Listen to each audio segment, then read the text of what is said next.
எதிலையாவது ஒரு இடத்துல திராவிடம்ங்கிற வார்த்தை உபயோகப்படுத்தி இருக்கிறதா என்று சொல்லுங்க.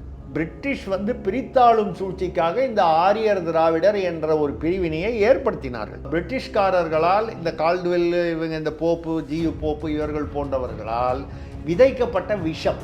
திராவிடத்துக்கு நேர் எதிராக தமிழை சொல்லாம ஆரியர்கள் சொல்லி இங்க திராவிடம் என்பதை ஒரு இனம் என்று அவர்கள் தான் அந்த பொய்யை சொன்னார்கள். திராவிடம் என்பது இனமும் அல்ல, திராவிடம் என்பது மொழியும் அல்ல.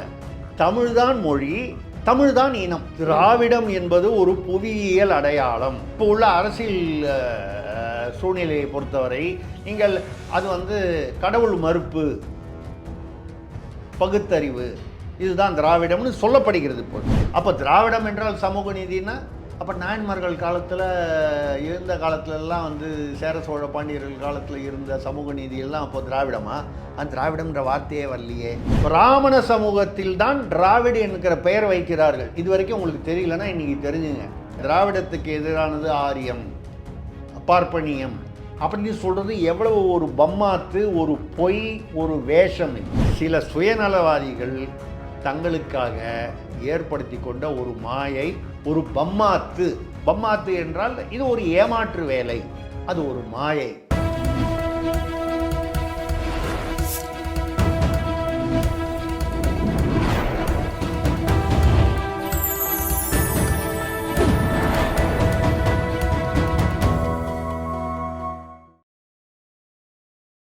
சேனல் 5 தமிழ் நேயர்களுக்கு வணக்கம். இன்றைய நேர்காணலில் நம்மோடு பேச இருப்பது தமிழக அரசியல் பத்திரிகையின் நிறுவனர் திரு திருசெட்டியார் அவர்கள். சார் வணக்கம். சார் வணக்கம். ரூபன் சார், தமிழ்னா என்ன, திராவிடம்னா என்ன? திராவிடம் என்பது மொழியா, இனமா? அது என்ன சார்? பண்டைய காலம் தொட்டு இல்லை அரசியலில் பரபரப்பான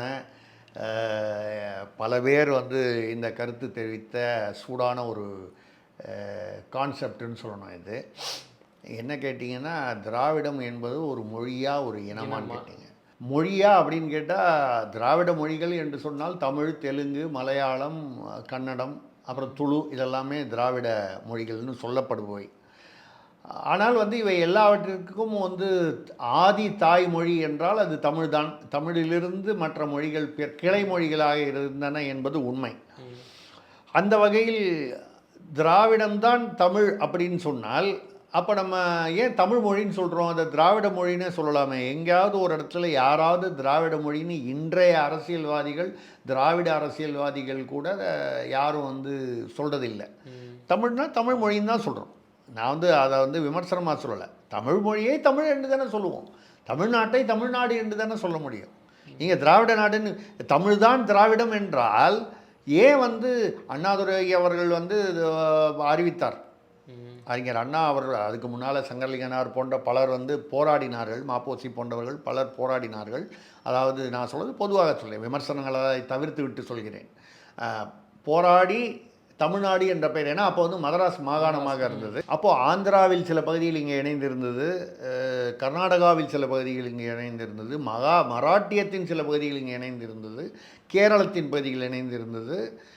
இதெல்லாம் அப்பப்புறம் ஆந்திரா பிரிஞ்சது, அதுக்கப்புறம் ஆந்திராவிலேருந்து தெலுங்கானா பிரிஞ்சது. இப்படியெல்லாம் கால பரிமாணத்தில் இது நடைபெற்றது. இப்படி நடக்கும்பொழுது தமிழ்நாடு என்ற பெயர் வரணும் அப்படின்னு சொல்லி நிறைய பேர் பாடுபட்டார்கள். அறிஞர் அண்ணா அவர்கள் முதல்வராக இருக்கும் பொழுது தான் அது சாத்தியமானது, அதிகாரபூர்வமாக சாத்தியமானது. அப்போ ஏன் திராவிட நாடுன்னு வைக்கல? நான் அதை விமர்சனமாக சொல்லலை. அப்போ நீங்கள் கேட்ட கேள்விக்கு பதில் சொல்கிறேன். அப்போது திராவிடம் என்பது ஒரு மொழி இல்லை. சரி, அடுத்தது நீங்கள் என்ன கேட்டீங்க? திராவிடம் என்பது ஒரு இனமா? நீங்கள் அப்படின்னு பார்த்தால், நீங்கள் திராவிடம் என்பது இனம் அப்படின்னா, இது இனம்னு நீங்கள் சொல்கிறதோ நான் சொல்கிறதோ முடிவில்லை, கருத்து இல்லை. இதற்கு முன்னால் வரலாற்று ஆவணங்கள், ஆராய்ச்சிகள் என்ன சொல்கின்றன அப்படிங்கிறது தான் நாங்கள் பார்க்க முடியும். நீங்கள் இனம்னு சொல்லலாம், நான் இல்லைன்னு சொல்லலாம். இல்லை, நான் இனம்னு சொல்லி நீங்கள் இல்லைன்னு சொல்லலாம். இப்போ திராவிட இனம் அப்படிங்கிறது ஒரே இனம் அப்படின்னால், நம்ம ஏன் காவிரிக்கு கர்நாடகாவோடும், முல்லை பெரியாருக்கு கேரளாவோடும், கிருஷ்ணாவுக்காக ஆந்திராவோடும் தகராறில் இருக்கும். ஒரே இனமாச்சே, ஒரு இனம். வேறு வேறு மொழிகள் பேசும்போது நம்ம தான் தமிழ்நாட்டில் திராவிடம் திராவிடம்னு சொல்லிக்கிறோமே தவிர, தமிழ்நாட்டை தாண்டி வெளியே இந்த பக்கம் நீங்கள் போயிட்டீங்கன்னா, ஆந்திராலேயோ தெலுங்கானாலேயோ கேரளத்திலேயோ கன்னடத்திலேயோ அவர்கள் திராவிடம் என்பதை அந்த வார்த்தைகளை அவர்கள் பயன்படுத்துவதே இல்லை. நாங்கள் திராவிட நாடு என்பதை அவர்கள் ஏற்றுக்கொள்ளவில்லை. ஆக அப்போ திராவிடம்னா என்ன? இது இனமும் இல்லை, மொழியும் இல்லை, இது என்ன அப்படின்னு பார்த்தீங்கன்னா, புவியியல் ரீதியாக விந்திய மலைக்கு தெற்கே இருப்பதை திராவிட நாடு என்று வரலாற்றில், நான் சொல்வது வரலாற்றினா 50 வருஷம் 100 வருஷம் இல்லை, ஆயிரக்கணக்கான ஆண்டுகளுக்கு முன்னால் இருந்து இதில் வந்து இருக்குது. இந்த மாதிரி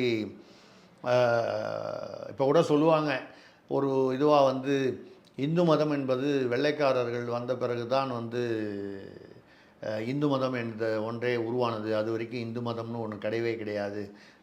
பல அரசியல்வாதிகள் பல அவரவர்களுடைய ஒரு அந்த சந்தர்ப்பவாதத்துக்காக இந்து என்ற வார்த்தை கூட சொல்லுவாங்க. ஆனால் விவிலியம், பைபிள் எடுத்து பாருங்கள். பைபிளில் ஒரு இடத்துல வந்து இந்து தேசம் முதல் எத்தியோப்பியா வரை ஆண்ட ஒரு மன்னன், கிரேக்க மன்னன். அது விவிலியம்னா உங்களுக்கு ஐரோப்பிய இது தானே, அந்த அடிப்படை தானே. கிரேக்க மன்னன் ஆண்ட்ரூஸோ அந்த மாதிரி ஏதோ ஒரு பேர் போட்டு இந்து தேசத்திலிருந்து எத்தியோப்பியா வரைன்னு சொல்லுது பழைய விவிலியத்தில். அப்போ இந்து என்பது ராபர்ட் லைவ் வந்த பிறகு தான் அப்படின்னு சொல்லுது. விவிலியம் வந்து ராபர்ட் லைவ் வந்த பிறகு அவர் எழுதினதா இல்லை பின்னால் எழுதினதா? ராபர்ட் லைவ் வந்து சில 100 ஆண்டுகள். விவிலியம், புது விவிலியம், அதற்கு முன்னால் பழைய விவிலியம் வந்து ஆயிரக்கணக்கான 2000 ஆண்டுகள் அல்ல அதற்கு முன்னால். இயேசு கிறிஸ்து பிறந்ததற்கு முன்னாலிருந்தே கிறிஸ்தவம் இருந்திருக்கிறது. அதனால தான் இயேசுவை வந்து அவர்கள் வந்து தேவ தூதன் என்று சொல்கிறார்கள். அப்போ தேவன் இயேசு கும்பிட்ட கடவுள் வேற ஒருத்தர், அந்த கடவுள் அது பேரெல்லாம் இல்லைன்னா கூட ஒரு கடவுள். எதுக்காக இதை சொல்கிறேன்னா, அப்போ அவ்வளோ வருஷம் முன்னாலேயே இந்துங்கிற ஒரு தேசம் இருந்திருக்கிறது. இந்துமா கடல்னு இவ்வளோ வருஷமாக இருந்திருக்கு. சைவமா கடல், வைணவமா கடல், தமிழ்மா கடல்னுலாம் ஒன்றும் சொல்லலை. இப்போ எப்படி அந்த மாதிரி சொல்கிறோமோ இதே மாதிரி இங்கே திராவிடம்னு வரும்போது நீங்கள் ஆக்ஸ்ஃபோர்ட் டிக்ஷனரியில் எடுத்து பார்த்தீங்கன்னா சவுத் ஆஃப் இந்தியாஸ் இது தான் திராவிடம்னு சொல்லுது. சவுத் ஆஃப் இந்தியாஸ்னா விந்திய மலைக்கு தெற்கே உள்ள புவியியல் அடையாளம் தான் திராவிடம் என்று சொல்லப்பட்டிருக்கிறது. இல்லை ஆக்ஸ்ஃபோர்ட் டிக்ஷனரிக்காரனுக்கு தெரியாது, வெள்ளைக்காரனுக்கு புத்தி இல்லைன்னா கால்டுவெல்லும் ஜியு போப்பும் இங்கே வந்து சொன்னதுக்கப்புறம் தான் நீங்கள் திராவிடம். அதுக்கு முன்னாலே எங்கேயாவது ஒரு சங்க இலக்கியத்தில் புறநானூறு, அகநானூறு, சிலப்பதிகாரம், மணிமேகலை, தொல்காப்பியம், அகத்தியம், இன்னும் என்னெல்லாம் உங்களுக்கு பெயர்கள் தெரியுமோ, திருமுருகாற்றுப்படை, எங்கே வேணால் போங்க, எதுலையாவது ஒரு இடத்துல திராவிடங்கிற வார்த்தை உபயோகப்படுத்தி இருக்கிறதா என்று சொல்லுங்கள், உதாரணம் காட்டிவிடுங்கள்.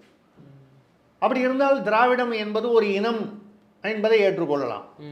ஆனால் தமிழ் இனம் என்பது இருக்கிறது. தமிழர் என்பது ஒரு இனம். தமிழர் என்பது ஒரு இனம். தமிழர் என்பது ஒரு ஒரு புவியியல் கூட. அதுக்கு தமிழ்நாடு நீங்கள் பேர் வச்சு, அதுக்கு முன்னால் மதராசன் இருந்தால் கூட இன்றைக்கி வந்து சினிமா வந்து மலையாள சினிமா தனியாக, கன்னட சினிமா தனியாக, தெலுங்கு சினிமா தனியாக, இதெல்லாம் இருக்குது. ஒரு காலத்தில் எல்லாம் என்டி ராமராவுகாரும் இங்கே தான் இருந்தார், ராஜ்குமாரும் இங்கே தான் இருந்தார், பிரேம் நசீரும் இங்கே தான் இருந்து தமிழ் படத்தில் தான் நடிச்சுட்டு அப்புறம் தான், ஏன்னா தமிழ் படங்களிலிருந்து தான் இந்த படங்களே வந்து, அப்போல்லாம் வந்து கன்னடத்தில் படமே கிடையாது. இப்போ பிரமாதமாக வந்து அவர்கள் கன்னட படம் வந்து கேஜிஎஃப் மாதிரி படங்கள்லாம் வந்து இந்தியா பூரா மிகப்பெரிய சாதனை, அது வளர்ச்சி. நான் சொல்கிறது எதுக்காகனால், அப்போது தமிழ்நாடுன்னு பேர் வர்றதுக்கு முன்னாலேயே இந்த மதராஸ் மாகாணம் என்பது தமிழுக்கான ஒரு அடையாளமாக தான் இருந்தது. ஆனால் தமிழ் தாய்மொழியாக கொள்ளாதவர்கள் கூட இங்கே தமிழ் பேசுவார்கள். நான் வந்து இந்த திராவிடர்கள் தமிழர்கள் அப்படின்னு சொல்லும்போது தமிழ்நாட்டில் வந்து தெலுங்கர்கள் வந்து விட்டார்கள், மலையாளிகள் வந்து விட்டார்கள்னா, அப்படி பார்க்க போனால் நீங்கள் வந்து எங்கே ஆரம்பிக்குதுன்னு பாருங்கள். திராவிடங்கிற வார்த்தை எங்கே? G U Pope, Max Muller, Caldwell, இவங்க தான். இன்னொரு பக்கம் நீங்கள் வந்து பார்த்தீங்கன்னா திராவிடம்னா அதே ஆக்ஸ்ஃபோர்ட்லேயே அதாவது இந்த மாதிரி நீங்கள் சொல்கிறவங்க ஜியு போப்பு, கால்டுவெலுமே வெளிநாட்டவர்கள் தான், இங்கே வந்து தான் நான் சொல்கிறேன். ஏங்க உங்களை பற்றி உங்களுக்கு தெரியாது, ஒரு 150 வருஷத்துக்கு முன்னால் எங்கேருந்தோ வந்து நம்மளை பற்றி இங்கே வந்து தெரிஞ்சுக்கிட்டு எழுதுன்னு சொன்னது தான் கரெக்டு. ஏற்கனவே இங்கே இருந்து ஆயிரக்கணக்கான வருடங்களில் எழுதி வைக்கப்பட்டதெல்லாம் தவறு என்று சொல்வது எவ்வளவு தவறான விஷயம் இல்லையா?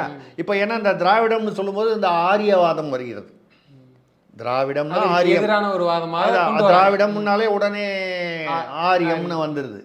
இந்த ஆரியன் இன்வேஷன், ஆரியர்கள் வந்து இந்தியாவை ஆக்கிரமித்து விட்டார்கள் அப்படின்னு இதை சொன்னது வந்து இந்த மேக்ஸ் முல்லரு, இந்த ஜியு போப்பு, இந்த கும்பல் தான், கால்டுவெல் தான். தவறான செய்தி என்பது விஞ்ஞானபூர்வமாக நிரூபிக்கப்பட்டிருக்கிறது. காஷ்மீரிலிருந்து கன்னியாகுமரி வரைக்கும் இருக்கிற அவ்வளவு பேருடைய இரத்த அணுக்களை சோதித்து இது வந்து டிஎன்ஏ ஒன்று தான் அப்படின்னா, ஆரியர்கள் மத்திய ஆசிய நாடுகளிலிருந்து ஆடு மேய்ப்பதற்காக கைபர் கணவாய் வழியாக வந்தார்கள் என்று இவர்கள் எழுதியது எவ்வளோ பெரிய தவறுன்னு ஒரு சின்ன உதாரணத்தோடு நான் வந்து அதை சொல்லி அதை நான் நிரூபிக்கிறேன். தமிழுக்கு இலக்கணம் எழுதியது யாருன்னு உங்களுக்கு தெரியுமா? நீங்களாம் இளைய தலைமுறை, தவறாக நினைக்காதீங்க. அப்படி கேட்குறேன்றது தெரியலன்னு சொன்னால் ஒன்றும் நான் உங்களை தவறாக நினைக்க மாட்டேன். ஏன்னா வந்து இப்போ இருக்கிற கல்வி திட்டத்தில் அதெல்லாம் இல்லை. அதுதான் வருத்தமான விஷயம். தமிழுக்கு முதலாக இலக்கண நூல் என்பது எது? சரி, பரவாயில்ல, நான் சொல்கிறேன். இல்லை, ஊவே சாமிநாதையர் வந்து உண்மையை சொல்லப்போனால் என்னுடைய உறவினர்.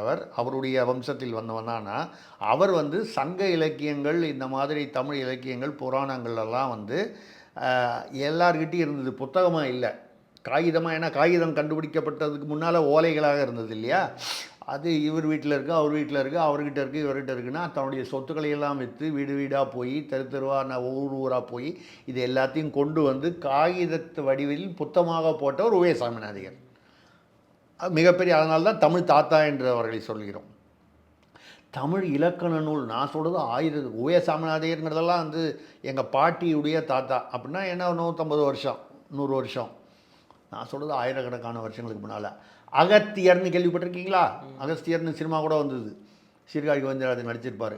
அகத்தியர் முனிவர் தான் முனிவர் அல்ல, நான் சினிமா சொன்னால் தானே நமக்கு தெரியுது. ராஜராஜ சோழன் சிவாஜி கணேசன் நடித்ததுக்கப்புறம் தான் தெரிஞ்சுது. வீரபாண்டிய கட்டபொம்மனை வந்து முன்னால் எவ்வளோ பேர் தெரிஞ்சுது? சிவாஜி கணேசன் வீரபாண்டிய கட்டபொம்மனை வந்ததுக்கப்புறம் தான், அந்த வசனம் வந்ததுக்கப்புறம் தான் வீரபாண்டிய கட்டபொம்மன் யாருன்னே தெரிஞ்சுது. வஉசியை எவ்வளோ பேருக்கு தெரிஞ்சுது? கப்பலோட்டிய தமிழன்னு சிவாஜி கணேசன் நடித்ததுக்கப்புறம் தான் வஉசின்னு தெரிஞ்சுது. நான் வந்து குறையாக சொல்லலை. இதெல்லாம் வந்து இப்படி வெளிச்சம் வருவதற்கு திரைப்படமோ புத்தகங்களோ காரணமாக இருக்கின்றன. ஒன்றும் புத்தகம் மூலமாக வரணும், இல்லை மீடியா மூலமாக, ஏதோ ஒரு வகையில். சினிமாவும் ஒரு மீடியா தானே. அப்போது அகத்தியர் முனிவர், இந்த அகத்திய முனிவர் தான் முதலில் தமிழுக்கு இலக்கணம் எழுதினார். அகத்தியம் என்றது அவருடைய சிஷ்யர்னா அவர்கிட்ட படித்தவர் இல்லை. அவருக்கு ஒரு ஒரு ஒரு சில, அதாவது ஒரு 100 ஆண்டுகள், 300-400 ஆண்டுகளுக்கு பிறகு வந்த தொல்காப்பியர், அவர் வந்து அந்த அகத்தியர் இதை வச்சுக்கிட்டு அந்த இலக்கண நூலை இன்னும் கொஞ்சம் செம்மைப்படுத்தி தொல்காப்பியம்னு கொண்டு வந்தார். அந்த தொல்காப்பியம் இன்னும் இருக்குது புத்தக வடிவில். அகத்தியம் முழுமையாக இல்லை, கொஞ்சம் விட்டாக இருக்குது. எதுக்காக சொல்கிறேன்னா, அப்போது நீங்கள் தமிழ்நாட்டில் தமிழுக்கு இலக்கணம் எழுதியது அகத்தியர். அகத்தியர் என்பவர் மறையவர், அதாவது பிராமணர். அதாவது கால்டுவெல் போன்றவர்களுடைய வாதத்தில் இவர்கள் கைபர் கணவாய் வழியாக வந்த ஆரியர்கள் அப்படின்ற வாதம் உண்மையாக இருந்தால், இங்கே தமிழர்கள் அத்தனை பேருக்கும் தனக்காக ஒரு இலக்கண நூல் எழுதுவதற்கு திறமை இல்லாமல் இருந்தது. எங்கிருந்தோ வேறு மொழி பேசும் சமஸ்கிருத மொழியோ பாரசீக மொழியோ, ஏன்னா மத்திய ஆசியான்னு சொன்னால் பாரசீகத்திலிருந்து, இல்லை அந்த பகுதியிலிருந்து கைபர் கணவாய்னா இன்றைக்கி ஆப்கானிஸ்தான் இருக்குது, அதுதான் கைபர் கணவாய். பாகிஸ்தான் ஆப்கானிஸ்தான் இருக்கிறது தான். அது வழியாக வடநாட்டிலிருந்து வந்து தென்னாட்டிற்கு வந்து தமிழை கற்றுக்கொண்டு அதுக்கு முதலாக இலக்கண நூல் ஒரு ஆடு மேய்க்கும் இனம்தான் வந்து அவங்க தான் ஆரியர்கள் அப்படின்னு சொல்லுவது எவ்வளவு யதார்த்தத்தில் உண்மையாக இருக்க முடியும்? அப்படி என்றால் தமிழர்களுக்கு வந்து யாரோ வெளியிலேருந்து ஆடு மேய்க்க வந்தவங்க வந்து இலக்கண நூல் எழுதுகிற வரைக்கும் உங்களுக்கு இலக்கண நூல் இல்லைன்னு நீங்கள் வந்து சொல்கிறீங்கன்னால் இது நம்மை நாமே அவமானப்படுத்தி கொள்ளும், தமிழர்கள் அவமானப்படுத்தி கொள்ளும் விஷயம் தானே. சரி, அதை விட்டுருங்க. இது வந்து அவங்க ஏதோ ஒரு காரணத்துக்காக, பிரிட்டிஷ் வந்து பிரித்தாளும் சூழ்ச்சிக்காக இந்த ஆரியர் திராவிடர் என்ற ஒரு பிரிவினையை ஏற்படுத்தினார்கள். இப்போ வந்து சென்ட்ரல் ஏஷியாவிலேருந்து, மத்திய ஆசியாவிலிருந்து வந்தவர்கள் வந்து ஆரியர்கள் வடநாட்டில் குடியேறினார்கள், பிறகு தென்னாட்டில் வந்தார்கள்னா, இன்றைக்கி எல்லா கடவுளையும் பொதுவாக கும்பிட்றவங்க இந்து அப்படின்னு சொன்னால் முதல்ல என்ன சொல்லுவோம்? சிவன் சொல்லுவோம். தென்னாடுடைய சிவனே போற்றி, எந்நாட்டவருக்கும் இறைவா போற்றி. இங்கேருந்து போனவர் ராமாயணம் என்று சொல்கிறோம். அந்த ராமர் எந்த மனுநீதி சோழன் வகையில் வந்தவர், அந்த மனு குலத்தில் வந்தவர். மனு எங்கே இருந்தார்? தமிழ்நாட்டில், அதாவது தென்னாட்டில். இப்படி நீங்கள் வந்து ஆரியர்கள் வடநாட்டவர்கள்னு சொல்கிறவங்க எல்லாருமே கிருஷ்ணருடைய யசோதையுடைய சகோதரர் மகள் தான் நப்பிண்ணை என்கிற தமிழ் மகள். அவளை திருமணம் செய்து கொண்டார். 7 காளைகளை அடக்கி திருமணம் செய்து கொண்டதாக மகாபாரதம் சொல்கிறது. நப்பிண்ணை என்ற தமிழச்சியே, அதற்கு வார்த்தை தமிழச்சியே, அதாவது தமிழ் பெண்ணை. தமிழ் பெண். நப்பிண்ணைங்கிற பேரே அழகான ஒரு தமிழ் பெயர். ஆமாம். அப்போது வேறு மாநிலத்தில் யாரும் நப்பிண்ணைன்னு பேர் வைக்கிறது இல்லை. இப்போ எதுக்காக இதை சொல்கிறேன்னா, ஆக நம்ம சொல்லக்கூடிய இவங்க எல்லாருமே வந்து தென்னாட்டில் இருந்து அங்கே போயிருக்கிறார்களே தவிர வடநாட்டில் இருந்து இங்கே வந்தார்கள். அப்போ அகத்தியர் ஆரியர் என்றால் அவர் இப்போ கால்டுவெல் சொல்கிறது 1500 வருடங்களுக்கு முன்னால் ஆரியர்கள் வந்து இங்கே உள்ளே நுழைஞ்சாங்க அப்படின்னு சொன்னால், அகத்தியர் வந்து 7500 வருடங்களுக்கு முன்னாக வாழ்ந்ததாக சரித்திர சான்றுகள் சொல்கின்றன. அவர் எப்படி அப்போ வந்து ஆரியராக இருந்திருக்க முடியும்? 1500 வருடங்களுக்கு முன்னால் வந்து ஆரியராக இருக்க முடியும்? 7500 வருஷத்துக்கு முன்னால் இருந்து தமிழ் இலக்கண நூலே எழுதியிருக்கிறவர் அவர் 1500 வருஷத்துக்கு முன்னால் தான் ஆடு மேய்ச்சிக்கிட்டு, அவருன்னா அகத்தியரில் ஆரியர்கள். இந்த ஆரியர்கள் அப்படிங்கிற அந்த தியரி வந்து இவர்கள் பிரிட்டிஷ்காரர்களால், இந்த கால்டுவெல் இவங்க, இந்த போப்பு ஜியு போப்பு இவர்கள் போன்றவர்களால் விதைக்கப்பட்ட விஷம். திராவிடத்துக்கு நேர் எதிராக வந்து தமிழை சொல்லாமல் ஆரியர்கள்னு சொல்லி இங்கே திராவிடம் என்பதை ஒரு இனம் என்று அவர்கள் தான் அந்த பொய்யை சொன்னார்கள். நான் வந்து திராவிடம் என்பதை திராவிடம் என்பது ஒரு பூகோள புவியியல் அடையாளம். தென்னாடு இதில் தமிழ் வந்து தென்னாட்டில் வந்து தமிழ்தான் ஆதாரமான மொழியாக இருந்தது. உலகத்தில் உள்ள 6 ஆதி மொழிகளில் தமிழ் இன்றும் பேசப்படும் மொழி. பேசப்படும் மொழியில் பார்த்தீங்கன்னா தமிழும் சீனமும் தான் இன்னும் உயிரோடு இருக்கிறது. ஆதிகால மொழிகளில் ஒன்றான வடமொழி ரொம்ப லிமிட்டடாக தான் இப்போ யூஸ் ஆகுது. கோயில்களில் இல்லை பூஜைகள் மட்டும்தான் யூஸ் ஆகுது. எங்கேயோ இங்கொன்றும் அங்கொன்றுமாக பேசுகிறார்களே தவிர பேசுமொழி இல்லை, பொதுவான பேசுமொழி இல்லை. ஹீப்ரு மொழி, லத்தீன கிரேக்க மொழிகள், அதுக்கான அதோடைய மொழிகள்லாம் அதிலிருந்து வந்ததுன்னுவாங்க. ஹீப்ரு மொழியே வந்து இப்போ யாரும் பேசுகிறவங்க கிடையாது. இஸ்ரேல் இருக்கக்கூடிய இடம், அங்கே வந்து ஹீப்ரு மொழி, அதை மறுபடியும் உயிர்ப்பிக்க வேண்டும் என்று அவர்கள் வந்து சிரமப்பட்டு முனைந்து கொண்டு இருக்கிறார்கள். ஆக ஆதி மொழிகள் 6ல் வந்து இன்னமும் பேசப்படக்கூடிய மொழிகள் வந்து பார்த்திங்கன்னா, ஒன்று சீன மொழி, இன்னொன்று தமிழ் மொழி. அப்போது தமிழ் மொழியிலிருந்து மலையாளம், இப்போ சீன மொழியிலே மேண்ட்ரின் இருக்குது, இன்னும் பல விதமான சீன மொழிகள். சீனம்ங்கிறது ஒரே மொழி இல்லாமல் அது ஒரு ஆதி மொழி, அதிலிருந்து கிளை மொழிகள் வந்திருக்கு. அதே மாதிரி தமிழிலிருந்து வந்த கிளை மொழிகள் தான் இவை. நீங்கள் ஆக தமிழ்தான் இங்கே ஒரு ஆதி மொழி, ஆதி இனம். நான் சொல்ல வருவது அதான். திராவிடம் என்பது இனமும் அல்ல, திராவிடம் என்பது மொழியும் அல்ல. தமிழ்தான் மொழி, தமிழ்தான் இனம். நீங்கள் வேணால் சொல்லுங்கள், தமிழர் இனத்திலிருந்து பிரிந்து போனது தான் மலையாள மொழின்னா, அதனால தான் அங்கே போய் பார்த்தீங்கன்னா அந்த மொழி கலப்பில் வந்து பாதி வார்த்தைக்கு மேலே தமிழ் வார்த்தைகள் இருக்கே இந்த ஒரு மொழியிலையும். அப்போ நீங்கள் வந்து தெலுங்கர்கள் என்பவர்கள் யார் என்று கேட்டால் தமிழர்களிலிருந்து ஒரு கிளையாக பிரிந்தவர்கள் சொல்லுங்கள். ஆக நான் வந்து இவர்கள் சொல்லும் திராவிடத்தை எதிர்க்கும் பொழுது நான் ஏதோ ஆரியத்தை அப்படி போலனா, திராவிடம் என்பது ஒரு புவியியல் அடையாளம். அது வந்து மொழி இல்லைங்கிறதுனால இனமா சொல்றாங்க திராவிடம். அது ஆமாம், அது மொழி இல்லை. அப்படி மொழியாக இருந்தால் அது தமிழ் மொழி தான். அது நீங்கள் ஆதி திராவிட மொழி அப்படின்னு அது ஏதாவது ஒரு மொழியை சொல்லணும்னா தமிழ் மொழி. நான் இல்லைன்னு சொல்லலை. ஆனால் திராவிடம் என்றால் தமிழ் என்று சொல்லாதீர்கள். தமிழ்தான் நமது மொழி, தமிழ்தான் நமது இனம், தமிழ்தான் நமது கலாச்சாரம், தமிழ்தான் நமது பண்பாடு, தமிழ்தான் நமது இலக்கியம். நீங்கள் அடுத்தது என்ன சொல்வீங்க? திராவிடம் என்றால் ஒரு சித்தாந்தம்னு சொல்லுவீங்க. சித்தாந்தம்னா என்ன? அடுத்தது இப்போ உள்ள அரசியல் சூழ்நிலையை பொறுத்தவரை நீங்கள் அது வந்து கடவுள் மறுப்பு, பகுத்தறிவு, இதுதான் திராவிடம்னு சொல்லப்படுகிறது. இப்பொழுது நான் கேள்வி கேட்குறேன், அப்படியானால் தமிழ்தான் திராவிடம் என்று இவ்வளோ தூரம் நான் உங்களுக்கு வந்து இதெல்லாம் கொடுத்துட்டேன், நிரூபணங்கள். அகத்தியர்லேருந்து ஆரம்பித்து பல நிரூபணங்கள் கொடுத்துருக்கோம். அப்போது இந்த தமிழில் நீங்கள் வந்து சித்தாந்தம் இதுதான் பகுத்தறிவு, கடவுள் மறுப்பு என்றால், இந்தியாவிலேயே அதிகமான கோயில்கள், இந்து கோயில்கள் எங்கே இருக்குது? தமிழ்நாட்டில் தான் இருக்குது. சேர சோழ பாண்டியர்கள், பல்லவர்கள், அதுக்கப்புறம் விஜயநகர நாயக்கர்கள் இவர்களெல்லாம் கட்டியது அல்லது பின்னால் அது வந்து செப்பனிட்டது. அப்போ இங்கே தான் இருக்குது. நாயன்மார்கள் 63 பேர் எங்கே இருக்காங்க? தமிழ்நாட்டில் தான் இருக்காங்க. சைவ நாயன்மார்கள் 63. 12 ஆழ்வார்கள் வைணவ பாட இதை வெளியிட்டவர்கள், அவர்கள் வந்து பாசுரங்கள் பாடியவர்கள் எங்கே இருக்காங்க? தமிழ்நாட்டில் இருக்காங்க. அப்போது நீங்கள் வந்து திராவிடம் என்றால் கடவுள் மறுப்பு என்று எப்படி சொல்லுகிறீர்கள்? அதுக்கப்புறம் அடுத்தது வந்து அதில் சாதியை கொண்டு வந்து புகுத்துகிறீர்கள். திராவிடம் என்று வரும்போது இது உயர் சாதி தாழ் சாதி என்று. 63 நாயன்மார்களில் 17 பேர் மட்டும்தான் உயர் சாதியினர். உயர் சாதி நின்று ஏதோ ஒரு சாதியை நீங்கள் வழக்கமாக சொல்லுவீர்களே. ஆமாம், நான் அந்த சாதி பேரை சொல்லலை, நீங்களே புரிஞ்சுப்பீங்க. இல்லை அந்த சாதியும் சத்திரியர்களையும் சேர்த்தே சொல்லுகிறேன். இவங்க 17 பேர் மொத்தம் எல்லாம் சேர்ந்தால் ஒரு 22-25 பேருக்குள்ள தான் 63. மிச்சம் கிட்டத்தட்ட 40-42 பேர் வந்து நீங்கள் சூத்திரர்கள் அல்லது தாழ்த்தப்பட்டவர்கள் என்று சொல்லக்கூடிய அந்த. ஆக சமூக நீதி எங்கே இருந்திருக்கு? நாயன்மார்கள் அவர்கள் எழுதக்கூடிய நூல்கள், சைவ நூல்கள் இவற்றிலேயே வந்துவிட்டது. அதனால தான் வந்து பார்த்தீங்கன்னா நம்மளுடைய நீங்கள் ராமாயணத்தை பற்றி பேசுகிறோம்.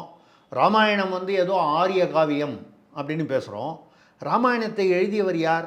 நீங்கள் சமூக நீதி அப்படின்னு சொன்னால், திராவிடம் தான் சமூக நீதி அப்படின்னு சொன்னால், ராமாயணத்தை எழுதியவர் யார்? வால்மீகி. அவர் வந்து ஒரு தலித், தாழ்த்தப்பட்டவர்.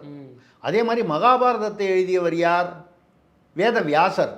அவங்க சமூக நீதி அப்பவுமே இருந்திருக்கு. வேத வியாசர் யார்? வால்மீகி வந்து அதாவது இந்த நம்ம வந்து இந்த திருடர், அதை முதல்ல திருடராக வந்து இருந்து அப்புறம் திருந்தி அவர் வராரு. அவரும் வந்து தாழ்த்தப்பட்ட இனத்தை சேர்ந்தவர். வேத வியாசர் என்பவரும் தாழ்த்தப்பட்ட இனத்தை சேர்ந்தவர், மீனவ குடும்பத்தை சேர்ந்தவர். இப்படி சரி, அதில் கடவுள்கள் என்று வந்தார்களே, ராமரை வந்து என்ன காண்பித்தார்கள்? சத்திரியராக காண்பித்தார்கள், அரசனாக. கிருஷ்ணனை என்னவாக காண்பித்தார்கள்? யாதவனாக காண்பித்தார், இடையர் என்று சொல்லக்கூடியவர்களாக. சிவனை என்னவென்று தென்னாடுடைய சிவனை போற்றி என்ற சிவனை என்னன்னு சொன்னாங்க? சுடுகாட்டில் இடுகாட்டு தொழிலாளி என்றார்கள். இன்றைக்கி இடுகாட்டு தொழிலாளின்னா என்ன? எஸ்சி அல்லது எஸ்டியில் வரும். முருகப்பெருமான் வந்து வள்ளியை மணந்தார், வேடுவ குலத்தை சேர்ந்த எஸ்டி பழங்குடியை மணந்தார் என்று சொல்கிறோம். இப்போ நம்மளுடைய சைவ நூல்கள், ஆன்மீக நூல்கள், எதை நீங்கள் ஆரியம் என்று சொல்லுகிறீர்களோ அது எல்லாமே அதே சமூக நீதியை வைத்து தான் இங்கே சைவம் வளர்ந்திருக்கிறது, வைணவம் வளர்ந்திருக்கிறது, இந்து மதம் வளர்ந்திருக்கிறது. அதிலிருந்து பௌத்தம், சமணம்லாம் வந்திருக்கு. பட் இருந்தாலும் சில கோட்பாடுகள் தான் வித்தியாசமே தவிர இந்து மதத்துக்கும் பௌத்த மதம், ஜெயின மதத்துக்கு ஓரளவுக்கு அந்த பேஸ் வந்து ஒன்றா தான் இருக்கும். உதாரணமாக சில விஷயங்கள், புலால் மறுத்தல், மது அருந்தாமை, ஒழுக்கம் அப்படிங்கிறது, எல்லா மதமுமே ஒழுக்கத்தின் கோட்பாட்டுக்காக கொண்டு வரப்பட்டது தான் மதம்.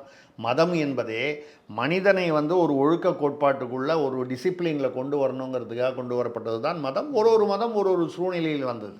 அதனால் வந்து வித்தியாசங்கள் வருவதனால வந்து மனிதர்களுக்குள் வித்தியாசம் இல்லை. இஸ்லாமிய மதத்தில் வந்து உதாரணமாக நீங்கள் கிறிஸ்தவ மதத்தில் வந்து இறந்த பின் புதைக்கிறார்கள், இந்துக்கள் எரிக்கிறார்கள், பொதுவாக விதிவிலக்குகளை விட்டுவிடுங்கள். இது வந்து ஏதோ மதம்னு இல்லை சூழ்நிலை, அதை புரிஞ்சுக்கணும் நீங்கள். அவங்க வந்து எங்கிருந்து வந்தது? இஸ்லாமிய மதமும் ஐரோப்பிய மதமும் இந்தியாவில் தோன்றியது வெளிநாட்டில். இஸ்லாமிய மதம் வந்து எங்கள் பாரசீகம் பக்கம் தோன்றிச்சு, இல்லைன்னா அது ஜெருசேலம், அங்கே தான் கிறிஸ்தவ மதம் தோன்றி அதிலிருந்து இஸ்லாமிய மதம் வந்தது. அங்கெல்லாம் வந்து நிறையா வந்து மரங்கள் கிடையாது. அப்போது அங்கே வந்து விவசாய நிலங்கள் குறைவு, பாலைவனங்கள் அதிகம். அப்போ இடம் இருந்துச்சு, புதைச்சாங்க, இடம் பிரச்சனை இல்லை. இங்கே இந்தியாவில் எடுத்துட்டிங்கன்னா இந்து மதம்ங்கிறது தள்ளி வச்சுட்டு பார்த்தீங்கன்னா இந்தியா வந்து விவசாய பூமி. இங்கே பாலைவனம் இருக்குது, ஆனால் பாலைவனம் மிக குறைவான அளவு. பாக்கி எல்லாமே வளமான நிலங்கள். இங்கே மரங்கள் அதிகம். அப்போ மரத்தை உபயோகப்படுத்தி மனிதனை எரித்தார்கள். இப்போ எலக்ட்ரிக் வந்துடுச்சு, மின்மயானம், அது வேறு விஷயம். நான் சொல்கிறது பழைய காலம்.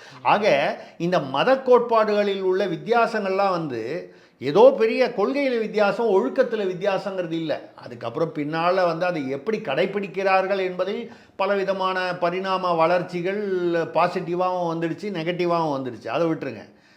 அப்போ இருந்த மூட நம்பிக்கைகள் பிற்காலத்தில் மாறிவிட்டது. இப்போ கூட சொல்லுவோம், மனுநீதி சோழன் வந்து தேர்காலில் தன்னோட பையனை வந்து ஒரு பசுவை வந்து தேரேற்றி கொண்டுட்டான்னு சொல்லி அவன் போய் கொண்டுட்டான்னு சொல்லுவான்.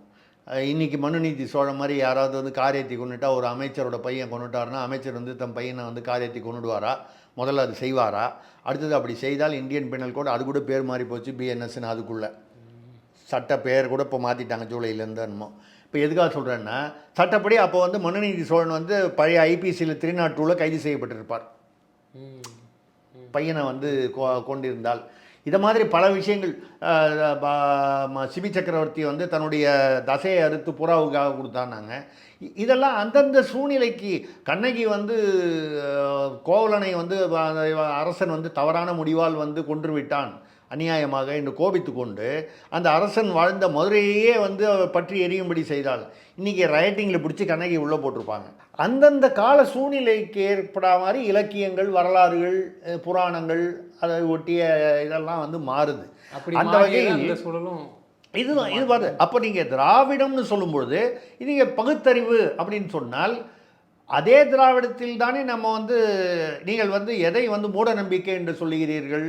ஆன்மீகத்தை மூட நம்பிக்கை என்று சொல்கிறீர்கள். இந்த ஆன்மீகம் எங்கு தோன்றியது? இதே தமிழகத்தில் தான் அதிகமாக இருந்தது. கோயில்கள் அதிகமாக இருந்தது, நாயன்மார்கள் இருந்தார்கள், ஆழ்வார்கள் இருந்தார்கள், அவர்களுக்குள்ளே சமூக நீதி இருந்தது.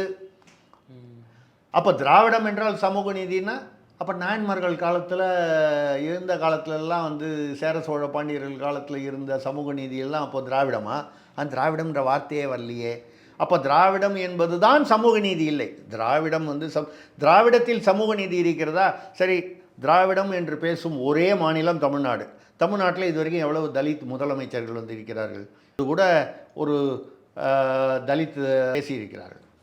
அவர் வந்து புள்ளி விவரத்தை பேசுகிறார். ஒரு தலித் முதலமைச்சராக ஆக முடியாது என்று வருத்தத்தை தெரிவிக்கிறார். அதுக்கு காரணம் இதுவரை ஆக முடியவில்லை என்கிற ஒரு ஆதங்கம் தான். இந்தியாவில் நீங்கள் ஆரியர்கள் என்று யாரை சொல்லுகிறீர்களோ அந்த வட மாநிலங்களில் 8 மாநிலங்களில் வந்து இதுவரை வந்து தலித் முதலமைச்சர்கள் ஒருவரோ இல்லை ஒருவருக்கு மேற்பட்டவர்களோ வேறு வேறு மாநிலங்களில் 8 மாநிலங்களில் வந்திருக்கிறார்கள். நாங்கள் திராவிடம், தமிழ்நாடும் திராவிடமும் ஒன்றுதான், தமிழும் திராவிடமும் ஒன்றுதான் என்று இங்கே வந்து ஆர்கியூ பண்ணுற தமிழ்நாட்டில் இது வரைக்கும் ஒரு தலித் ஆந்திராவில் கூட சஞ்சீவ் ஐயா 1960 வந்துட்டார். சஞ்சீவ் ஐயா என்கிற ஒரு தலித். அப்போது நீங்கள் சொல்கிற திராவிடம் என்றால் பகுத்தறிவு என்பதும் இல்லை. ஆழ்வார்கள், நாயன்மார்கள் இவங்கெல்லாம் வந்து அப்போ பகுத்தறிவு என்பது வந்து மூட நம்பிக்கைகளை ஒழித்ததுன்னா மூட நம்பிக்கைகள் வந்து அந்தந்த காலத்தில், அதுதான் நான் சொன்னேன். மனுநீதி சோழன் உதாரணம்லாம் சொன்னேன். இன்றைக்கி ஒரு விஷயம் வந்து உடன்கட்டை ஏறுவது என்பது ஒரு இந்து மதத்தில் ஒரு காலகட்டத்தில் இருந்தது, அதிகமாக வடநாட்டில் இருந்தது. ஏன் இருந்தது? தென்னாட்டில் இல்லை. அப்போ தென்னாட்டில் இல்லை, வடநாட்டில் இருக்கிறவங்களாம் முட்டாள்? அப்படி இல்லை. அங்கே தான் முகலாயர்களுடைய படையெடுப்பு அதிகமாக இருந்தது. தென்னாட்டில் முகலாயர்கள் படையெடுப்பு இருந்தது, ஆனால் 10% தான். அங்கே 100% அல்லது 90% இருந்தது. அப்படி வரும்போது அவங்க முகலாயர்களுடைய பழக்கம், அது சரியோ தவறோ, அவர்கள் வந்து ஜெயித்த ஒரு ராஜ்யத்தில் உள்ள பெண்கள் அனைவரையும் அவர்கள் கவர்ந்து சென்று விடுவார்கள். அவர்களை தங்கள் அந்தப்புறத்தில் வைத்து கொண்டு விடுவார்கள்.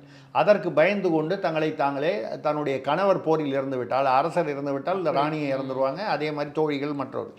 இது அங்கே இருந்தது. அதே சமயத்தில் இதை வந்து எதிர்த்து வந்து கொண்டு வந்தவர்கள் யார்? அந்த இதுக்கு பேரே ஆரிய சமாஜ். இதை ஒழிக்க கொண்டு வந்தவர்கள் அந்த அமைப்பின் பேரே ஆரிய சமாஜ். ராஜா ராம்மோகன் ராய் போன்றவர்கள் அதை வந்து இனிமேல் தேவையில்லை, முகலாயர்கள் இருக்கும்போது பண்ணாங்க, அதுக்காக இது ரொம்ப தவறான விஷயம், அவர்களே தான் அதை எதிர்த்து சீர்திருத்தம் வந்தது. இது வந்து கால பரிமாணத்தில் இந்த சீர்திருத்தம் தானாக வரும். அதை வந்து யார் கொண்டு வருகிறார்கள் என்பது முக்கியமில்லை. இதை யார் கொண்டு வருகிறார்கள், அவர்கள் என்ன சாதி, இதெல்லாம் நம்ம போகவே வேண்டாம். இது ஒரு கால பரிமாணம், தானாக ஆட்டோ எவல்யூஷன், இது தானாக வரும். அப்படி இடையில் வந்தது தான் இந்த திராவிடம். இது இல்லை, நான் வந்து சொல்ல வந்தது என்னென்னால், இந்த நீங்கள் திராவிடம் என்றால் பகுத்தறிவு, மூட நம்பிக்கை இல்லை என்றால் நீங்கள் சொல்லும் அந்த பகுத்தறிவில் வந்து இறை நம்பிக்கைக்கு எதிராக இருக்கிறீர்கள். சிலைகளை சிலை எப்படி, கற்சிலை எப்படி கடவுளாகும் என்று கேட்கிறீர்கள். அப்போ அரசியல் தலைவர்களுக்கெல்லாம் நான் எல்லா கட்சியும் பொதுவாக சொல்கிறேன், சிலை வைக்கிறீங்களே எதுக்கு? திராவிடமோ இல்லை, 100 வருஷத்துக்குள்ளே வாழ்ந்த வாழ்க்கை நடத்திய ஒரு மனிதருக்கு நீங்கள் சிலை வைத்து அவருடைய நினைவை வந்து வைக்கிறீர்கள்னா, கடவுள் நம்பிக்கையில் கடவுள் என்பது வந்து ஒரு கட்டுப்பாட்டுக்கான, நம்ம கூட என்ன சின்ன வயசுலேருந்து சொல்லி வளர்க்குறோம், தப்பு பண்ணாத, தப்பு பண்ணால் சாமி நம்மளை சும்மா விடாதுன்னு சொல்கிறோம். அப்போது கடவுள் நம்பிக்கை என்பது அவரவருடைய, அதாவது எந்த மதத்தை சேர்ந்தவரோ அந்தந்த மதத்தை சேர்ந்தவர்களுக்கு ஒரு நம்பிக்கை இருக்கிறது. அந்த நம்பிக்கை ஏன் இருக்கிறது என்றால் அது மனித குல நன்மைக்காக ஏற்படுத்தப்பட்டது. அதனால் வந்து கடவுள் இருக்கிறானே எதிரில் வந்து என்டி ராமராவ் இதில் வந்து நிற்கிற மாதிரி, சினிமாவில் வந்து நிற்கிற மாதிரி நிற்கணும்னு நீங்கள் எதிர்பார்க்க முடியாது. உங்கள் ரூபத்தில் கடவுள்னா, எனக்கு பாலைவனத்தில் தாகமாக இருக்கும் பொழுது திடீர்னு யாரோ எங்கேயோ வந்து ஒரு கொண்டு ஒரு தண்ணி பாட்டில் கொடுத்தா அன்னைக்கு அவன் தான் கடவுள். அவன் தான் பெருசாக தெரியும் நமக்கு. இல்லை, அதுதான் கடவுள். அப்படி வச்சுக்கணும். கடவுள் அந்த ரூபத்தில் தான் வருவார். கடவுள் வந்து அந்த வேஷம்லாம் போட்டு பேண்டெல்லாம் வாசிச்சுட்டு வருவாரா, மேலெல்லாம் வாசிச்சுட்டு வருவாரா? இல்லை. அப்போது நம்மை தாண்டிய ஒரு சக்தி அப்படின்னு சொல்கிறது. அப்போ அந்த நம்பிக்கை இல்லாதவர்கள் கற்சிலை எப்படி கடவுளாகும் என்று கேட்பவர்கள் எதற்காக நினைவு சிலைகள் வைக்கிறார்கள், மணிமண்டபங்கள் வைக்கிறார்கள்? நாளைக்கு அவர்களே கடவுள் ஆக்கப்படும்ல. அப்படித்தானே ஆக்கிட்டாங்க. அரசியல் தலைவர்களெல்லாம் வந்து கடவுளாலாம் வந்து ஆக்கிட்டாங்களே. நடிகர்கள் கட் அவுட்டுக்கு பால் அபிஷேகம் செய்துவிட்டு நீங்கள் பகுத்தறிவை பற்றி பேசலாமா? ரஜினிக்கே கோயில் கட்டிட்டாங்க. அது குஷ்புக்கு கோயில் கட்டினாங்க. இது மாதிரி நான் அந்த ஒரு குறிப்பிட்ட நடிகை சொல்லலை, பொதுவாக வந்து அப்போது இது வந்து இதெல்லாம் பகுத்தறிவில். அப்போ இதுதான். அப்போ திராவிடம் இப்போ தமிழ்நாட்டில் வந்து இதே நடிகர்கள் இப்போது ஒரு நம்ம பேர் சொல்ல வேண்டாம், நீங்கள் சொன்னதுனால சொல்கிறேன். மிக புகழ்பெற்ற 13 வருடங்கள் ஆண்டார் ஒருவர், ஒரு முதல்வர். அவர் நடிகராக இருந்து முதல்வராக வந்தவர் தான். அதே மாதிரி அதுக்கப்புறம் வந்த தலைமுறையில் பார்த்தீங்கன்னா தான் இந்த வந்து கட் அவுட்டுக்கு வந்து அவர் பீரியடில் கூட கட் அவுட்டுக்கு பால் அபிஷேகம் வரல. அதுக்கு அடுத்த தலைமுறையில் நீங்கள் ஏதோ பகுத்தறிவு கொண்டு வந்துட்டோம், நாங்கள் இவ்வளோ வருடமாக திராவிடம் வந்து தமிழ்நாட்டில் வந்து ஆட்சி செய்கிறது. ஏன்னா மாறி மாறி திராவிட கட்சி, 2 திராவிட கட்சிகள் தான் இங்கே ஆட்சி பண்ணோம். அப்போது 2 திராவிட கட்சிகள் ஆட்சி செய்யும் பொழுது தான் வந்து நடிகர்களுக்கு, மனிதர்களுக்கு வந்து பெரிய கட் அவுட்டுக்கு வந்து பால் அபிஷேகம். அப்போ முன்னால் நீங்கள் வந்து பகுத்தறிவுன்னு சொல்லி கேட்டீங்களே, திராவிடம்ங்கிற போர்வையில், திராவிடம் என்கிற போர்வையில் கேட்டீர்களே, மீனாட்சி உனக்கு எதற்கடி மூக்குத்தின்னோ, இல்லை வந்து கடவுளுக்கு எதற்காக பால் அபிஷேகம், அந்த பாலை ஒரு குழந்தைக்கு கொடுக்கலாமே அப்படின்னு சொல்லி ஒரு குழந்தையின் பசி ஆற்றலாமேனால், அந்த குழந்தையின் பசி ஆற்ற வேண்டும் என்பதில் எந்த தவறும் இல்லை. அது வந்து நல்ல எண்ணம். என்னை பொறுத்தவரை கடவுளுக்கு போய் வந்து ஒரு நைவேத்தியம் செய்வதை விட ஏழைகள் 4 பேருக்கு நீங்கள் வந்து அன்னதானம் செய்வது கடவுளே விரும்பக்கூடிய ஒரு விஷயம் என்பது தான் என்னுடைய கருத்து. என்னுடைய செயல்பாடும், நான் என்னுடைய வாழ்க்கையை அப்படித்தான் அர்ப்பணித்து கொண்டிருக்கிறேன். நான் பல கோடிகள் தான தர்மம் செய்திருக்கிறேன். அதில் அன்னதானம் செய்வதை மிகவும் பெருமையாக நினைக்கிறேன். ஏன்னு கேட்டால் சாப்பாட்டுக்கு இல்லாதவனுக்கு அன்றைக்கி கொடுக்குறது தான். சாப்பாட்டுக்காக தானே, சாப்பாடு இல்லைன்னா வாழ்க்கையே இல்லையே. அப்போது நீங்கள் கட் அவுட்டுக்கு பால் அபிஷேகம் பண்ணுறீங்க, அப்புறம் அந்த பகுத்தறிவுங்கிறீங்க. அப்புறம் கேட்டால் நாங்கள் 70 வருடமாக நாங்கள் திராவிடம் வெற்றி இருக்கிறது. என்ன திராவிடம் வெற்றி பெற்று இருக்கிறது? முன்னால் இருந்ததை விட இப்போ இன்னும் மோசமாக இருக்குது. அதுக்கு வந்து நீங்கள் திராவிடம்னா அது ஒரு சித்தாந்தமா? இல்லை.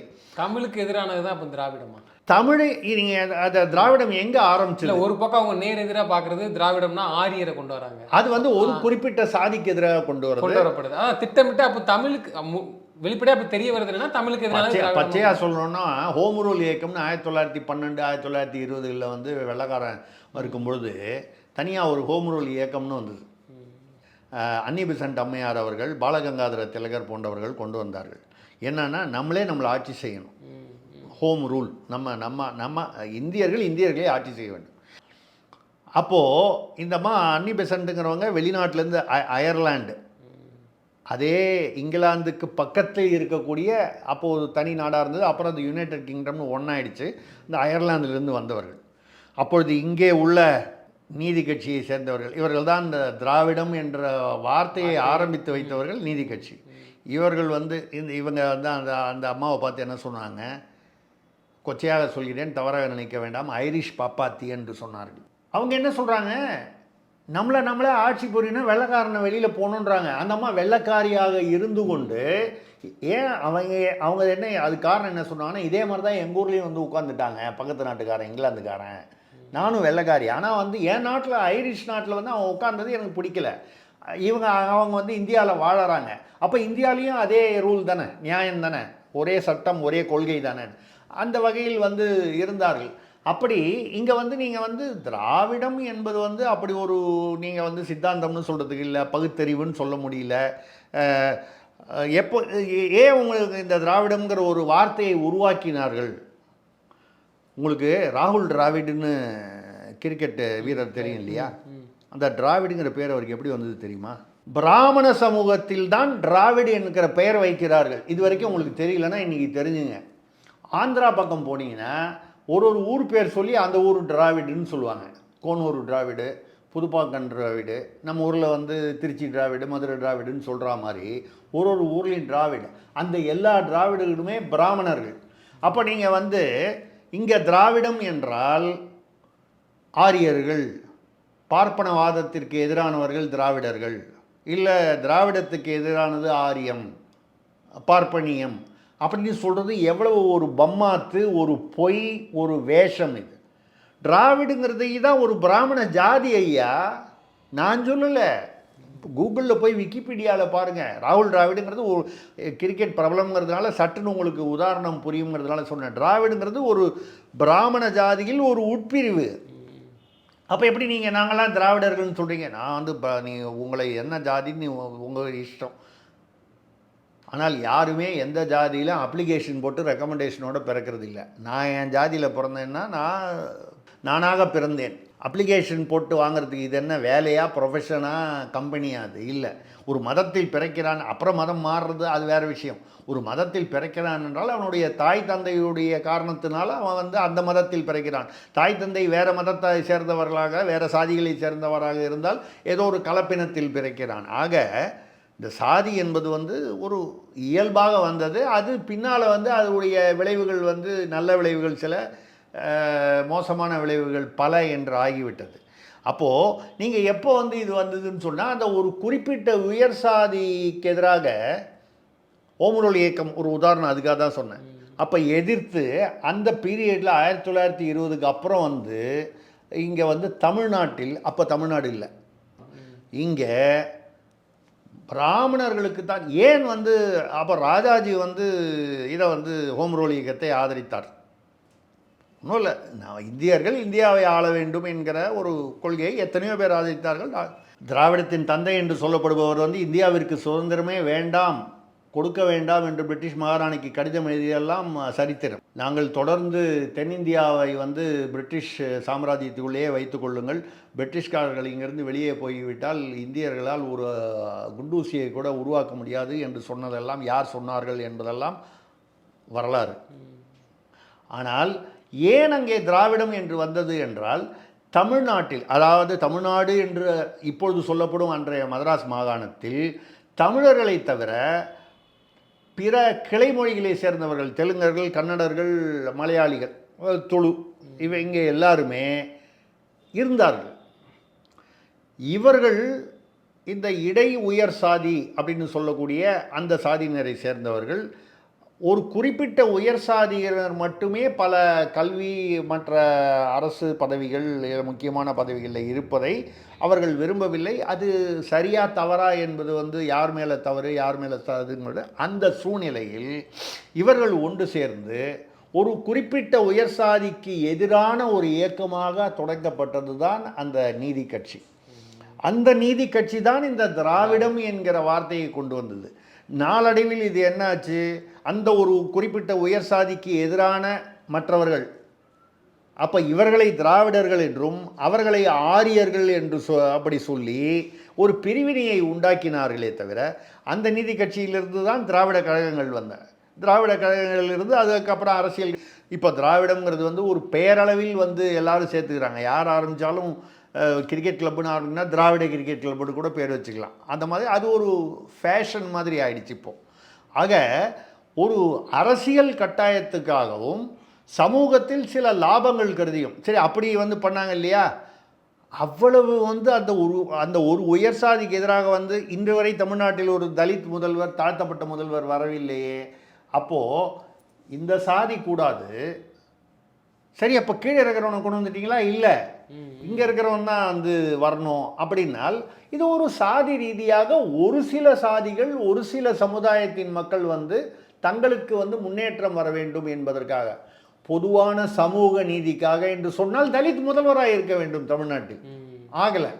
அப்போது ஒரு குறிப்பிட்ட சிலரின், அதில் யார் ஆரம்பித்தாங்கன்னு பாருங்கள் நீதி கட்சியை, TM நாயர், ரெட்டி, இவர்கள் யாருமே, MC ராஜா ஒருவர் தான் தலித்தாக இருந்தார். கொஞ்ச நாளில் அவரை வந்து கட்சியிலேருந்து வெளியே அனுப்பிச்சி விட்டாங்க.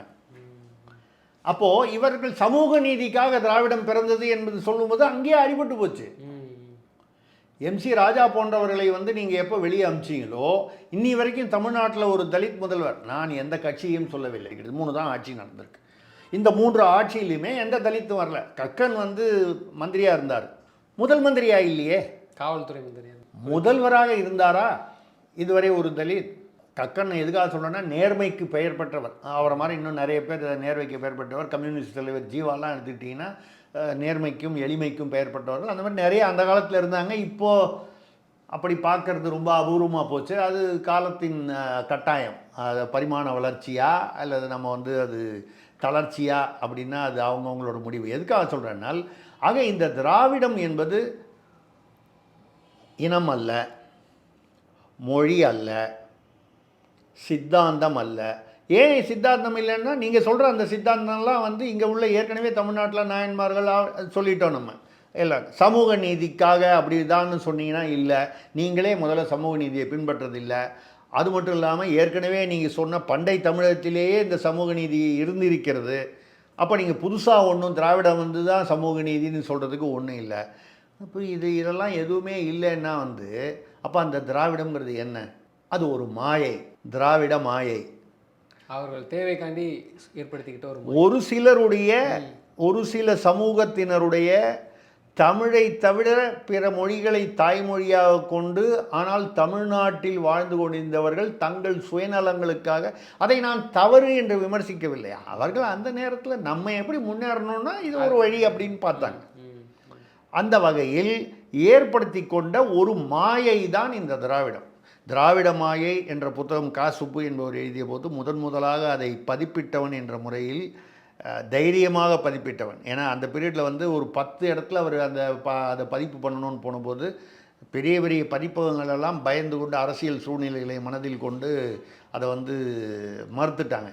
என்கிட்ட வந்து கேட்டபோது நமக்கு பொதுவாகவே கொஞ்சம் பயம் கிடையாதுன்னு சொல்லலாம், இல்லை நீங்கள் வந்து வித்தியாசமாக சொல்லலாம். என்னை பொறுத்தவரை அந்த புத்தகத்தில் உள்ளவை நியாயமாக தெரிந்தவை, நேர்மையாக தெரிந்தது, எந்தவித பாரபட்சமும் இல்லாமல் ஒரு அணுகல். அதை எழுத்தாக பார்த்தேன், பதித்தேன். ஆக இப்போ இவங்க பேசுகிற திராவிடம் இல்லை, சித்தாந்தமும் இல்லை, சமூக நீதியும் இல்லை, இனமும் இல்லை, மொழியும் இல்லை, அந்த பேரில் ஒரு பிராமண சாதியே இருக்குது. அப்புறம் நீங்கள் வந்து திராவிடம்னு பேசிகிட்டு இருக்கீங்கன்னா அப்போ வந்து அதை மறைத்து நீங்கள் பேசுகிறீர்கள். நான் திராவிடம் என்றால் பிராமணர்கள் மட்டும்தான் நான் அப்படி அந்த அர்த்தத்தில் சொல்ல. பிராமணர்களில் ஒரு உட்பிரிவு, அது கூட வந்து தமிழ்நாட்டில் கிடையாது, ஆந்திரா வடநாட்டிலலாம் இருக்குது. அப்போ நீங்கள் வந்து இதை சொல்வது வந்து சங்க இலக்கியங்களில் இருக்கிறதா திராவிடம் என்கிற வார்த்தை? ஏதாவது ஒன்று எடுத்து கொடுங்க. ஆனால் தமிழ் என்ற வார்த்தை எங்கெல்லாம் வருது? திருவள்ளுவர் எழுதினாரா எங்கேயாவது ஒரு இடத்துல திராவிடம் ஒரு வார்த்தை, ஒரு குறள் சொல்லுங்கள் பார்ப்போம்? ஔவையார் எழுதினதில் சொல்லுங்கள் பார்ப்போம்? இல்லையே. அப்போ திராவிடம் எங்கேருந்து வந்துச்சு? இந்த கால்டுவெல் போப்பு போன்ற இந்த டுபாகூர் ஆட்கள் வந்து கொண்டு இங்கே வந்து அதை புகுத்து விட்டார்கள். வெள்ளைக்காரர்கள் அதை புகுத்தியதற்கு காரணம் இந்தியனை பிரித்தாள வேண்டும்.